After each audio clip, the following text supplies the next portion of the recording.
Am I up? You're up. Brad. Great, perfect timing. Steve is here too. First of all, let's hear it for these fantastic Gowanus Neighborhood Coalition for Justice testimonial coalition partners, organizers. I'm New York City Council member Brad Lander, and I'm very pleased to be here with City Council member Steve Levin, and we are proud to stand with GNCJ on your three core demands. Upfront capital funding for Gowanus and Wyckoff to make sure people's homes are fixed. That's right. A net zero CSO, no additional pollution from the rezoning into the Gowanus Canal. And a community-based commitment task force that makes sure the commitments made are commitments kept. And let's be clear, we will only support the rezoning if those three core demands are met. That's right.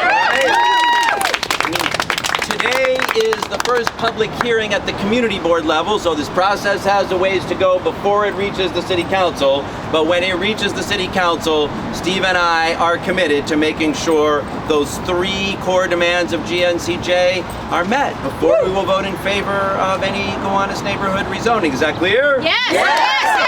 I'll speak just a little bit more about each of them. And on number one, I want to make clear, I'm frustrated that we are still fighting for it. You know, you can look at this thing where there's at least a check minus number two. The fact that the box is empty on number one is, in my opinion, a real failing on the part of City Hall, because this coalition for 5+ years has been making clear the number one community. There's a lot of things in the Gowanus rezoning, and we're going to start talking about them today. And there's getting new affordable housing. There's making sure that there's active waterfront open space. There's reducing pollution. There's preserving arts. There's preserving and strengthening manufacturing. There's increasing and strengthening diversity. There's an enormous amount that we've been talking about and debating, all appropriate. But the number one demand of the community, the Gowanus Neighborhood Coalition for Justice and many, many others for 5+ years, has been invest upfront capital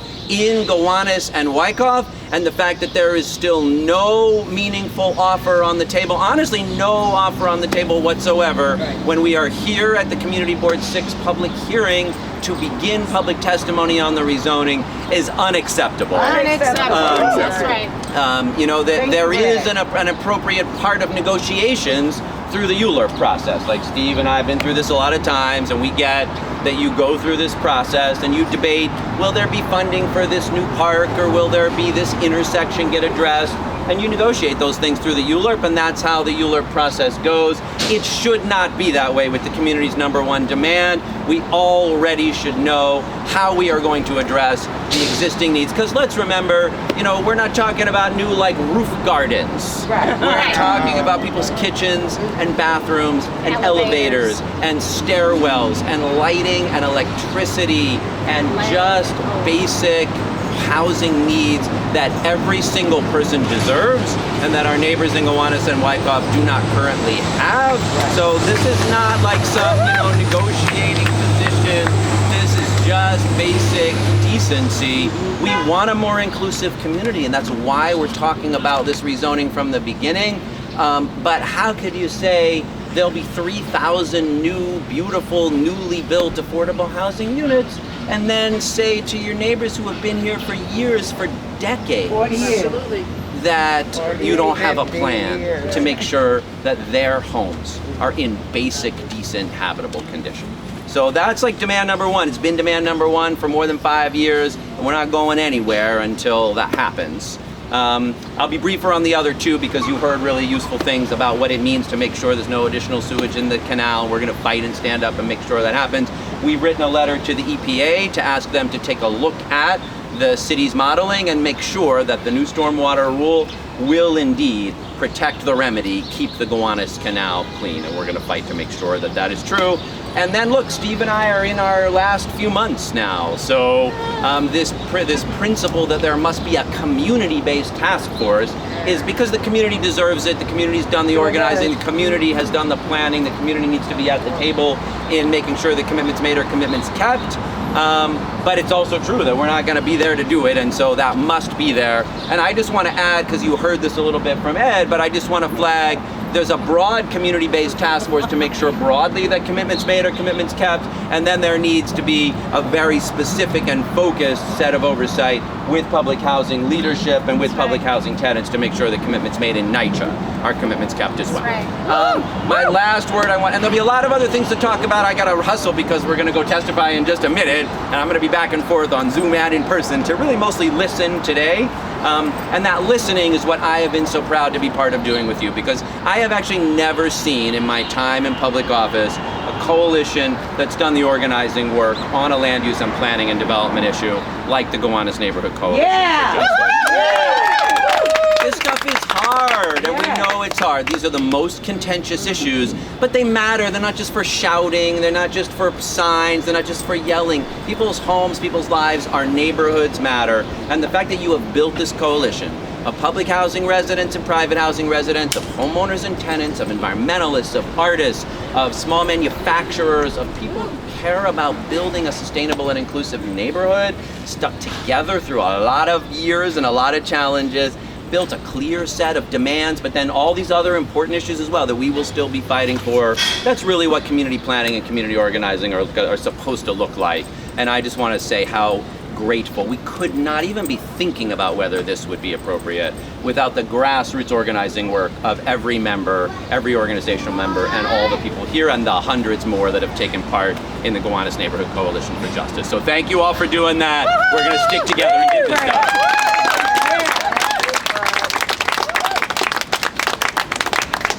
Everybody, so for the first time since COVID started, I have a cold. So I'm gonna leave my mask on just because, I'm still a little nervous about it. It's all right. Okay, got it. Keep it on. Keep it on. Keep it on. Right, and I think that public speaking is probably not like the best thing. But I'll just say this: that it's a $273 million. $74 million past due. That's the capital needs of Wyckoff and Gowanus. And you don't get to that point unless you have some serious neglect. Right. You don't get to the point where that's what your maintenance cost is. And that's what is needed to get your property in good standing. Unless you have really, really dropped the ball, and that's the reality. That's up to that landlord, and that landlord is New York City Housing Authority. That's the responsibility of our federal government. It's also the responsibility of our city government. That's right. State government as well. And so this effort, as everybody's been saying for years. This is not about really getting something new and ostentatious or fancy. Right. This is about making sure you don't have mold in your house, and knowing that in order to fix the mold, you have to fix the plumbing. In order to fix the paint, you have to fix the plumbing. And knowing that this is about keeping up the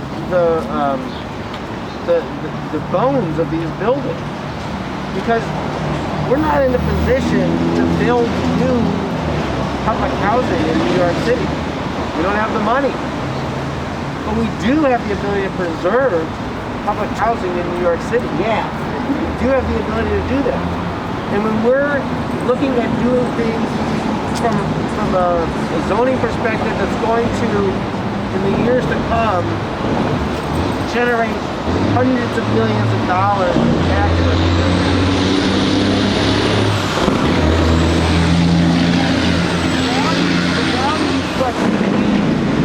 Wrestling with this, and where GMCJ is staying at the forefront of this, is where does that benefit go? Where does that public benefit go? And I'm sure that there are some people that say let it go to the general fund. let it go towards policing, or let it, whatever. Or rad conversions elsewhere. But what we're saying is, this has to go back into the community, into the people who have lived in this community and built this community for decade after decade after decade.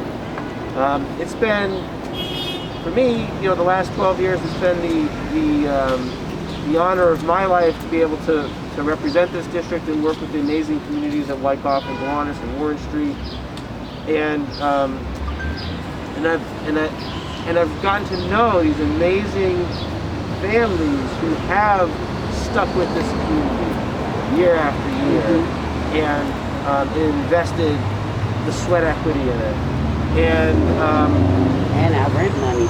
And the rent money. Let's be And clear. they deserve to be able to raise their families in a place where they're not going to get asthma from the mold, that they're not going to be having the water drip down, in the bathroom for 2 years before you get a plasterer in to fix it, just so that it'll fall apart again. So this is about basic values. It's about values as a city. It's about our values and what we stand for as a community. And so I just wanted to say that this is not a posture or a negotiating stance. This is really about what are our priorities, what are our values. And I just want to thank Brad and GMCJ. It's been Brad said 5 years. It's been 8 years since we first had meetings about this. Summer of 2013, the first meeting, public meeting.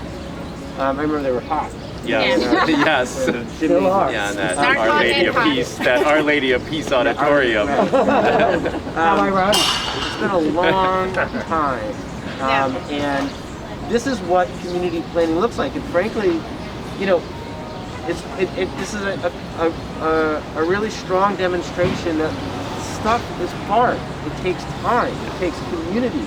It takes working together. It takes working through these issues. It takes meetings. It takes discussions. It takes difficult conversations. None of this was easy. No way. And I think that's a strong lesson. As we're moving out of the council for future elected representatives and for future community leaders, roll up your sleeves. Get ready to roll up your sleeves, because this stuff isn't easy. And nothing happens. We'll be watching you. One last thing, just about having that community accountability task force. So when I first came into the council, up in Greenpoint, the other end of my district, we have this thing called the NYCHA. It's Newtown Creek Monitoring Committee. So, we have down here, we got the Gowanus Canal, up there we got the Newtown Creek. And in the 90s, they had to do a zoning to build the wastewater treatment facility up there. And Ken Fisher was the councilman at the time. And he made sure to get into that EULA, the creation of this entity called NYCHA. And there were some really wonderful volunteers that dedicated their time. They met every single month and held DEP accountable. And these are just like school teachers, and this is a small group, neighborhood people. They became experts on wastewater and construction and DEP contracts. And they were like, "What's up with contract 24B? Why is this not starting?" And for years. And it was the mechanism to hold the city accountable. And actually, just last month, they opened up the final part of the nature walk, which is this part of this. It's the open space commitment that was part of this. It took 20 years, longer, 25 years to build this thing. And I'm not saying that that's a good example, but it was because of that community group and the dedicated volunteers that met month after month after month, and they stale pizza after stale pizza after stale pizza to make sure that happened. And so it's an essential part of what needs to happen. And I just want to thank GCJ for making sure that that's a priority. Thank you, Steve. Okay. Councilmember Levin. Starchy. Okay. All right. GNCJ. Go, go,